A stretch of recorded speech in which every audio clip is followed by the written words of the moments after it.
शस्त्र का मतलब हर समय ये नहीं कि मारो काटो, दंड होना जरूरी है। कोई सत्य नहीं बोल रहा है, पुलिस वाला उसको सिर्फ बंदूक दिखा देगा तो वो उगल देगा, ऐसा भी होता है।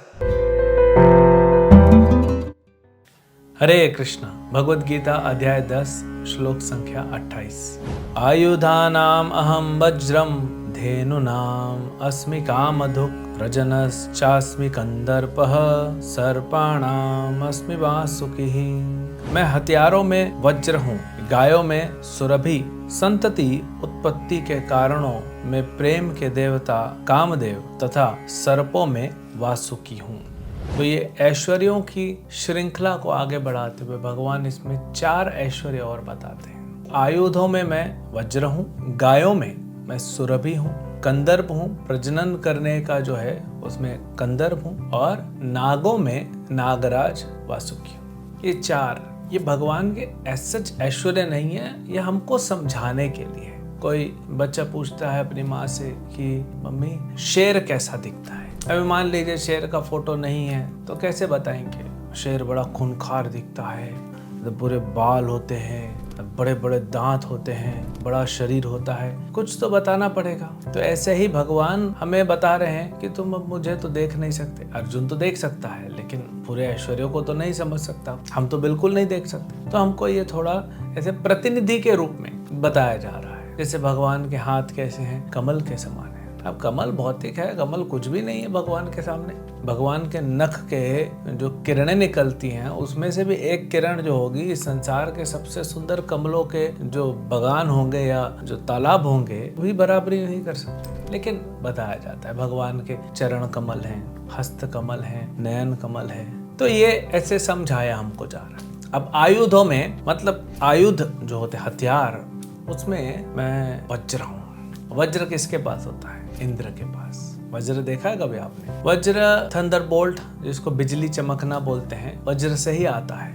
ये मॉडर्न वैज्ञानिक कहते हैं कि बादल टकराते हैं, नेगेटिव पॉजिटिव, और घर्षण होता है तो बिजली निकलती है। ऐसा कुछ नहीं। ये बिजली जो है ये वज्र है, ये वज्र से निकलती है, इंद्र के वज्र से। बादल का भी तो वही संभालते हैं, तो बादल तो उनके कंट्रोल में है। तो वज्र जो है ये अजेय है, इसको कोई जीत नहीं सकता। इंद्र क्या है? स्वर्ग के राजा है। ऐसे तो ब्रह्मास्त्र है, शिव जी का पशुपात अस्त्र है, भगवान का सुदर्शन है, लेकिन ये जनरली प्रयोग नहीं करते, बहुत कम प्रयोग में आते हैं। रेगुलर जो है वो इंद्र ही संभालते हैं चीजें। देखिए, शासन 2 आधार पे किया जा सकता है, शस्त्र पे और शास्त्र पे। शास्त्र मतलब भगवत गीता, भागवत, वेद, पुराण, रामायण इत्यादि। लेकिन उसके लिए थोड़ा बुद्धि होना चाहिए, सतोगुण होना चाहिए, धर्म पालन करने वाला होना चाहिए, तब वो शास्त्र के अनुसार जीवन जिएगा, मतलब उसके अंदर शासन आ जाएगा। लेकिन जो रजोगुणी हैं, तमोगुणी हैं, जो नहीं सुनते हैं, उनके लिए फिर शस्त्र। अब देखते हैं, जो बुद्धिमान व्यक्ति है वो ट्रेन में सही टिकट लेके बैठ जाएगा, जो बुद्धिमान नहीं है या धूर्त है वो गड़बड़ टिकट लेगा, फिर उसके लिए फाइन है। ये शस्त्र है। शस्त्र का मतलब हर समय ये नहीं कि मारो काटो, नियम दंड होना जरूरी है। कभी कभी शस्त्र दिखाने से भी काम हो जाए। कोई सत्य नहीं बोल रहा है तो पुलिस वाला उसको सिर्फ बंदूक दिखा देगा तो उगल देगा, ऐसा भी होता है। तो शस्त्र चलाने की जरूरत नहीं पड़ती हर बार। तो इंद्र स्वर्ग के राजा है, प्रैक्टिकली पूरा ब्रह्मांड संभालते हैं, तो उनके पास कुछ शस्त्र चाहिए शक्तिशाली, तो वह है वज्र, अथॉरिटी को दर्शाता है। दधीचि मुनि एक महान ऋषि हुए, महान भक्त हुए भगवान के। भगवान के कहने पे ही इंद्र दधीचि के पास गए और भगवान ने कहा, इंद्र दधीचि की रीढ़ की हड्डी उससे वज्र बनाओ। वो तपस्वी है, भक्त है मेरा, उसका रीढ़ की हड्डी में कितना शक्ति होगा, उससे वज्र बनाओ। रीढ़ की हड्डी ऐसा थोड़ी है कि आप जिंदा रहोगे और रीढ़ की हड्डी अलग दे दोगे। तो दधीचि मुनि भगवान के भक्त हैं। भगवान की इच्छा अनुसार इंद्र आए तो दधीचि मुनि ने अपना प्राण त्याग दिया, समाधि ले ली। उनके जो अलग अलग हड्डियों से बहुत अस्त्र बने, लेकिन मेन अस्त्र बना बैकबोन से, रीढ़ की हड्डी से।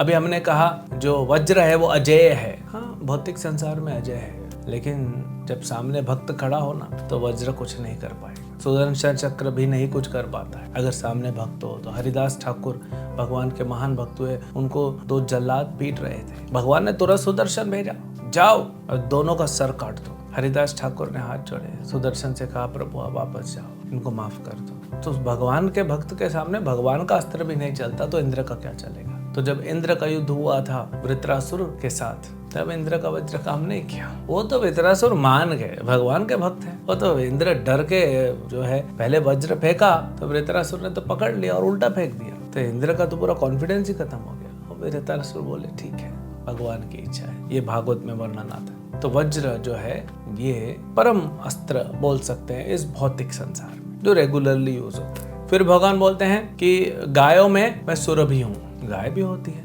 लेकिन सारी गाय की माँ कौन है? सुरभि है। सुरभि आध्यात्मिक गाय है। यहाँ पे तो आप देखते हैं गाय जो होती है सवेरे दूध देती है, फिर दिन भर अपना काम करती है, जो भी उसको काम होगा, चरना होगा या कभी घूमने जाना होगा, शॉपिंग करने जाना होगा, बछड़ों को लेकर निकल जाती है। फिर शाम को आती है 4-5 बजे, फिर दूध देती है। लेकिन सुरभि गाय ऐसा नहीं होता, कभी भी दूध निकाल सकते और कितना भी दूध, और आपको कुछ नहीं करना पड़ेगा। सुरभि सामने खड़ी है, बोलना माता मुझे 5 लीटर दूध चाहिए, कृष्ण के लिए मुझे रसगुल्ला बनाना है। सुरभि बोलेगी लगाओ डब्बा, ले जाओ, 5 का 10 ले जाओ, 20 ले जाओ। तो अनंत दूध निकलता है। आध्यात्मिक गाय है ना, अनंत दूध निकलता है। ये सुरभि गाय जो है ये भगवान के पास, सुरभि पालयंतम, भगवान गोपाल है ना, तो जितनी भी गाय है भगवान के पास वो सब सुरभि है। फिर भगवान बोलते हैं प्रजनन जो शक्ति है, क्योंकि संसार को आगे तो बढ़ाना है। ब्रह्मा जी को भगवान ने बोला कि आबादी बढ़ाओ, कैसे बढ़ाया जाए? तो प्रजनन तो करना पड़ेगा। तो कंदर्प मतलब कामदेव। अब जो प्रजनन के लिए अगर एक स्त्री पुरुष जो पति पत्नी है, वे अगर प्रजनन के लिए मतलब अच्छे भक्ति भाव वाले बच्चे पैदा करने के लिए जब संभोग करते हैं, उसको कंदर्प, वो कामदेव है, वो सही उपयोग है इंद्रियों का।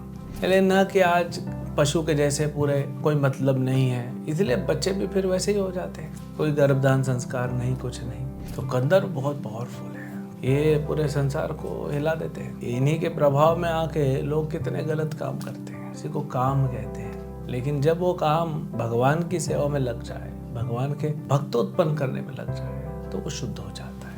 अब कामदेव की बहुत सारी कथाएं हैं। एक तो आपने सुनी है, शिव जी तपस्या में बैठ गए और इधर चाहिए था कि देवताओं के ऊपर असुरों ने आक्रमण कर दिया। तो देवता बोले हम क्या करें? बोले शिव जी का पुत्र होगा जिसका नाम कार्तिकेय पड़ा, बोले वो तुम्हारी सेना का अध्यक्ष बनेगा तो जीत जाओगे। अब शिव जी तो तपस्या में बैठ गए, पुत्र किधर से होगा? तो कामदेव को बोले जाओ तुम बाण, है ना, कामदेव हृदय में बाण मारते हैं, उससे काम जागृत हो जाता है। ये महादेव हैं, तपस्या में बैठ गए तो बैठ गए। कामदेव ने जैसे ही आए और बाण मारा, बोले मैं तो अच्छों को हिला दिया हूँ, ये क्या है अभी देख लो। तो कामदेव ने जैसे ही बाण चलाया, शिव जी को कौन डिस्टर्ब कर रहा है? फिर शिव जी ने अपनी तीसरी आंख खोली और कामदेव स्वाहा जला के खत्म कर दिए। यही कामदेव भगवान के पुत्र के रूप में आए थे, प्रद्युम्न। भगवान का एक नाम है मदन मोहन। भगवान के बारे में कहा जाता है कंदर्प कोटि की। अब कंदर्प जो है कामदेव बहुत सुंदर है, बहुत सुंदर, लेकिन कोटि करोड़ों करोड़ों कामदेव की सुंदरता एक साथ मिला दो तो भी कृष्ण के सामने कुछ नहीं है। कृष्ण तो कृष्ण है। तो कृष्ण का एक नाम है मदन मोहन। मदन मतलब कामदेव, जो हम सबको पागल बना के रखते हैं, संसार में बांध के रखते हैं, क्योंकि उसी के कारण हमारे अंदर काम उत्पन्न होता है और हम मोहित हो जाते हैं संसार में। स्त्रियां पुरुष के प्रति, पुरुष स्त्रियों के प्रति, और फिर तो आजकल पता नहीं क्या क्या चल रहा है। लेकिन जब मदन ने कृष्ण की सुंदरता देखी तो वो खुद मोहित हो गया। दूसरों को मोहित करने वाला मोहित हो गया, मदन को भी मोहित कर दिया कृष्ण ने, इसलिए कृष्ण का नाम पड़ा मदन मोहन।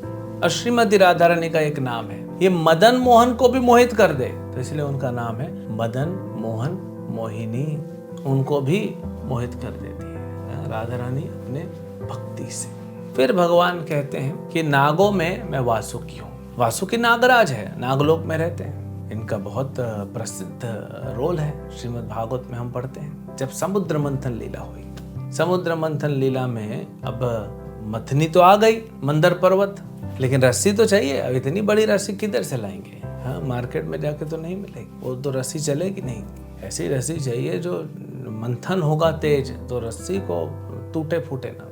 तो भगवान ने फिर बोला ठीक है वासुकी को बुलाओ। तो वासुकी आ ही नहीं रहा है, क्यों?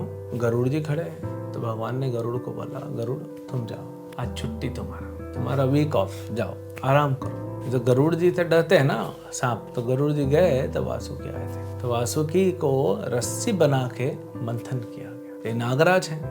तो ऐसे ये 4 ऐश्वर्यों का यहाँ पे वर्णन किया गया है। अभी आगे और भी हम वर्णन सुनेंगे। हरे कृष्ण।